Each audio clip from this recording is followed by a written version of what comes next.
नमस्कार विद्यार्थी व पालक मित्रांनो, करिअर मेकिंग गायडन्स यूट्यूब चॅनलमध्ये आपल्या सर्व विद्यार्थी आणि पालकांचे हार्दिक स्वागत।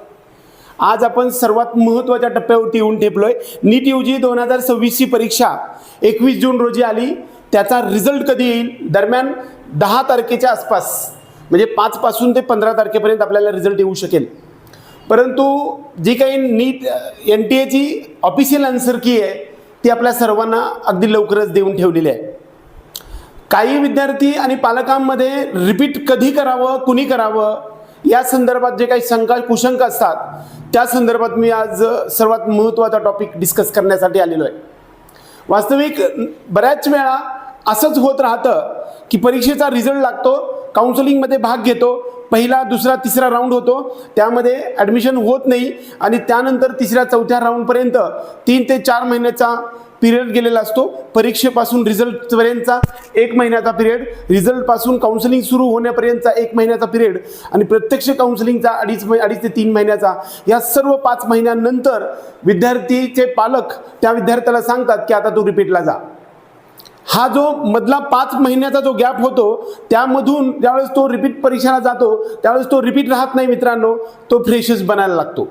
त्यामुळं हा सर्वात महत्त्वाचा, नीटची परीक्षा झाल्यापासून कधी रिझल्ट यायच्या पूर्वी ज्यावेळेस आन्सर की येते किंवा कोचिंग क्लासिंगचे आन्सर की येते किंवा जी ऑफिशियल NTA आन्सर की आल्यानंतर आपला स्कोअर काउंट केल्यानंतर पाठीमागच्या काही बऱ्याचशा व्हिडिओमध्ये मी तुम्हाला सर्वात सांगण्याचा प्रयत्न केलेला आहे की दरम्यान महाराष्ट्र राज्यामध्ये जर MBBS घ्यायचं असेल तर गव्हर्नमेंटमध्ये जवळपास 45 ते 55 हजारापर्यंत रँक असला पाहिजे। यामध्ये OBC, SBC, SEBC, open, EWS आणि NTD या कॅटेगरीसाठी, NTC साठी आणखी एक 3-4 हजाराचा फरक राहील रँकमध्ये। SC कॅटेगरीसाठी दरम्यान 1 लाख, जवळपास 1,40,000 ते 50,000पर्यंत, NTB कॅटेगरीसाठी 1,20,000पर्यंत, NT आणि ST कॅटेगरीसाठी 2,70,000पर्यंतचा रँक असेल तर गव्हर्नमेंट आणि प्रायव्हेट, गव्हर्नमेंटमध्ये MBBS आपल्याला मिळू शकतं बऱ्यापैकी। हाच जर सेमी गव्हर्नमेंटमध्ये आपल्याला ॲडमिशन घ्यायचा इच्छा असेल तर जवळपास 90,000, 88 ते 90-92 हजाराच्या आसपास तुमचा रँक जर येणार असेल तरच तुम्हाला महाराष्ट्र राज्यामध्ये ओपन, EWS, SBC, SEBC आणि NTD कॅटेगरीच्या सर्व विद्यार्थ्यांसाठी ॲडमिशन मिळण्याचा शक्यता असते।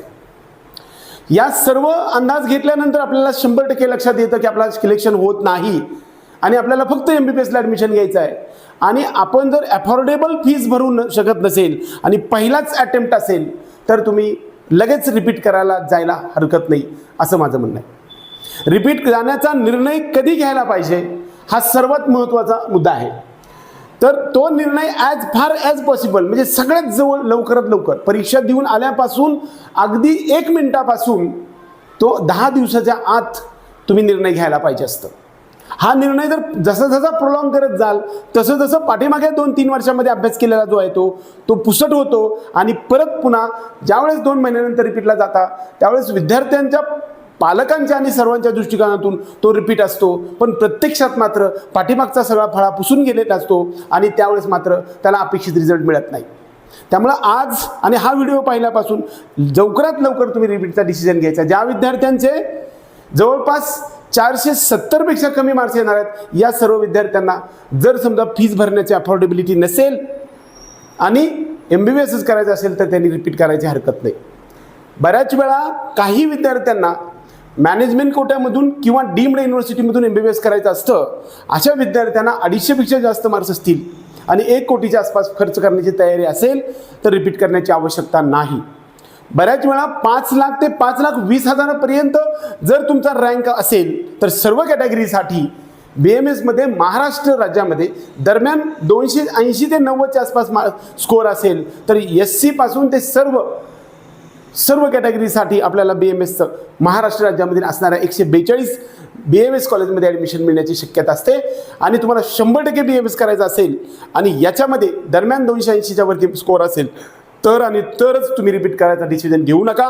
नाही तर त्याच्या खाली स्कोअर असेल आणि तुम्हाला BMS मध्ये ॲडमिशन घ्यायचा असेल आणि फीस भरण्याची तयारी नसेल तर तुम्ही डायरेक्ट रिपीटला जाऊ शकता।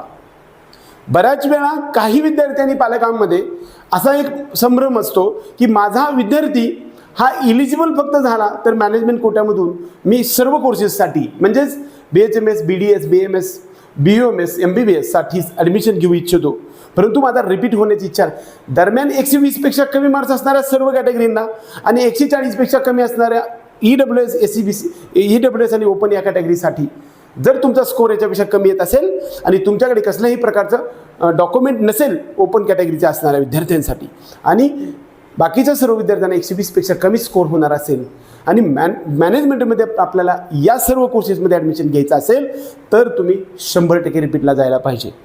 कदाचित आपल्याला 100च्या खाली स्कोर आहे, परंतु आपल्याला BASLP, BPTH, BOTH, ऑडिओ आणि स्पीच थेरपी, ऑर्थेटिक्स अँड प्रोस्थेटिक्स अशा प्रकारच्या ऑप्टोमेट्री या प्रकारच्या अलाइड कोर्सेसमध्ये ॲडमिशन घ्यायचं असेल तर -29पर्यंत आपल्याकडे विद्यार्थी असणाऱ्या विद्यार्थ्यांना सुद्धा मेरिट बेसिसवरती आपण ॲडमिशन BYNS या कोर्सेससाठी ॲडमिशन घेण्याचा सिलसिला आजपर्यंत पूर्ण केलेला आहे. आपल्या महाराष्ट्र राज्यातील आणि संपूर्ण तमाम विद्यार्थी आणि पालकांना बऱ्याच वेळा हा डिसिजन कधी घ्यावा हा लक्षात येत नाही. त्यामुळे सगळ्यात जास्तीत जास्त लवकर डिसिजन घ्यायचा आहे.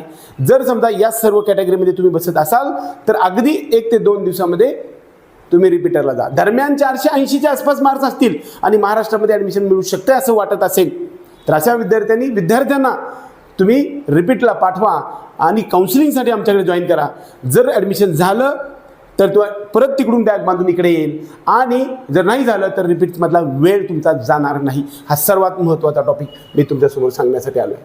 बऱ्याच वेळा एखाद्या गोष्टीसाठी जर समजा निर्णय घेण्यासाठी वेळ लागत असेल तर तो निर्णय तुमच्यासाठी अडचणीचा बनू शकणार आहे. त्यामुळे महाराष्ट्रातील विद्यार्थ्यांना रिपीटचं डिसिजन जेवढ्या शक्य तेवढ्या लवकरात लवकर घेणं महत्त्वाचं आहे. बऱ्याच वेळा एखादा चुकीचा डिसिजन आहे तो तुमचं आयुष्यातला वेळ वायफळ घालवू शकतो आणि तुमचं भविष्यासाठीचा हा एक धोक्याची घंटा बनू शकत असते. बऱ्याच वेळा एखाद्या गोष्टीसाठी निर्णय हा वेळीच घेणं महत्त्वाचं आहे. एखादं जे काही प्राईज असेल किंवा शिक्षा असेल ही वेळीच दिली गेली पाहिजे. जर त्याचा वेळ निघून गेला तर त्याचं महत्त्व कमी होतं. असाच प्रकारचा डिसिजन हा निर्णय जो आहे आयुष्यातली सर्वात महत्त्वाच्या टप्प्यावरती घरातील सर्व सदस्य एकत्र येऊन हा डिसिजन घेण्याची आवश्यकता आहे. ज्या विद्यार्थ्यांना हा यामधून आपण बऱ्याच वेळा रिपीटचा जो डिसिजन आहे तो कोणी करायला पाहिजे हा सगळ्यात महत्त्वाचा निर्णय मी आज सांगण्याचा प्रयत्न केला आहे. आणि कधी करायला पाहिजे तर सर्वात लवकरात लवकर करायला पाहिजे असं आमचं म्हणणं आहे आणि त्याच्यासाठीचा वेळ हा अगदी योग्य आहे. म्हणून आपल्या सर्व विद्यार्थी आणि पालकांना रिपीटच्या संदर्भात पुढल्या वर्षी 2027च्या संदर्भामध्ये परीक्षेसाठी सर्व जे रिपीट जाण्यासाठीचा विद्यार्थी आहेत अशा विद्यार्थ्यांना तुमच्या करिअरच्या मार्गावरील सुखर बनण्यासाठी आपल्या ह्या यूट्यूब चॅनलला सबस्क्राईब करायला विसरू नका.